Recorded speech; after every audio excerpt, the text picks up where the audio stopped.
ఇక నిన్న 'big boss' show అయిపోయిన తర్వాతనప్పటి నుంచి తనుజ అసలు కనిపించట్లేదు. ఎక్కడ సోషల్ మీడియాలో ఎక్కడ కనిపించట్లేదు. ఇక తన ఛానల్‌లో గూడా, తన ఇన్‌స్టాగ్రామ్‌లో గూడా ఒక పోస్ట్ అయితే చేసిందనమాట. రీసెంట్‌గా మధ్యాహ్నం చేసిందనమాట. So, thank you 'Bigg Boss' అని చెప్పి ఒక పోస్ట్ చేసింది. అది చాలా వైరల్‌గా మారింది. నాకు కూడా చాలా బాధ అనిపించిందనమాట. హౌస్‌లో నేను చాలా సార్లు కింద పడ్డాను, పైకి లేచాను. ఆ 4 గోడల మధ్య నేను చాలా ఏడ్చాను, చాలా నవ్వాను, చాలా ఎంజాయ్ చేశాను, చాలా నేర్చుకున్నాను. ఇక్కడితో ఎండ్ అవ్వలేదు. ఇదే స్టార్టింగ్ నా లైఫు.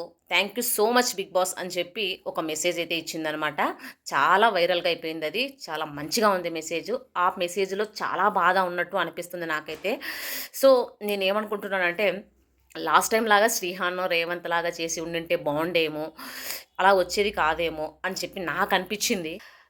100కి 100% తనుజ విన్నర్ డిజర్వ్డ్ అని చెప్పి నేనంటున్నాను. ఎందుకు అంటే కళ్యాణ్ కంటే ఎక్కువగా కళ్యాణే చెప్పాడు. తనే ధైర్యం ఇచ్చింది అని చెప్పి. తను చెప్పిన మాటతో ఆల్‌మోస్ట్ తనుజానే విన్నర్ అన్నట్టుగా తను అనౌన్స్ చేసినట్టే అనిపిచ్చింది అదైతే నాకు. సో, అలా ఇద్దరికి ఈక్వల్‌గా చేసుంటే బావుండని చెప్పి నాకనిపిచ్చింది. ఎంతమంది మీకు అలాగే అనిపిచ్చింది?